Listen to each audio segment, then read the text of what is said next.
Then the question is how to make the graduates employable or make them industry ready.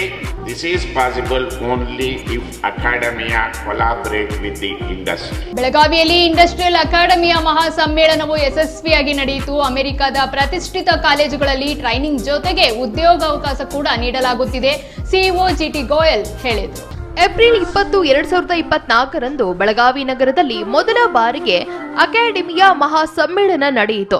ಮಹಾಸಮ್ಮೇಳನದಲ್ಲಿ ಉತ್ತರ ಕರ್ನಾಟಕದ ವಿವಿಧ ಜಿಲ್ಲೆಗಳಿಂದ 100ಕ್ಕೂ ಅಧಿಕ ಕಾಲೇಜುಗಳ ಗಣ್ಯರು ಆಗಮಿಸಿದ್ರು.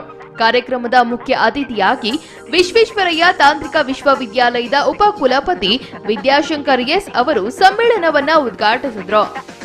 ಇಂಡಸ್ಟ್ರಿಯಲ್ ಅಕಾಡೆಮಿಯ ಜಿಟಿ ಗೋಯಲ್ ಮಾತನಾಡಿ, ಸಾಫ್ಟ್ವೇರ್ ಡೆವಲಪ್ಮೆಂಟ್ ಸೆಂಟರ್ ಸ್ಥಾಪನೆ ಹಾಗೂ ಐಟಿ ಮೂಲ ಸೌಕರ್ಯ ಉತ್ತೇಜಿಸುವ ಮೂಲಕ ಮತ್ತು ಈ ಪ್ರದೇಶಕ್ಕೆ ಪ್ರಮುಖ ಐಟಿ ಕಂಪನಿಗಳನ್ನು ಆಕರ್ಷಿಸುವ ಮೂಲಕ ಉತ್ತರ ಕರ್ನಾಟಕ ಪ್ರದೇಶದಲ್ಲಿ ಕ್ರಾಂತಿ ತರಲು ನಾವು ಬದ್ಧರಾಗಿದ್ದೇವೆ. I could not see one idea lab in many colleges. The academia must involve with the industry.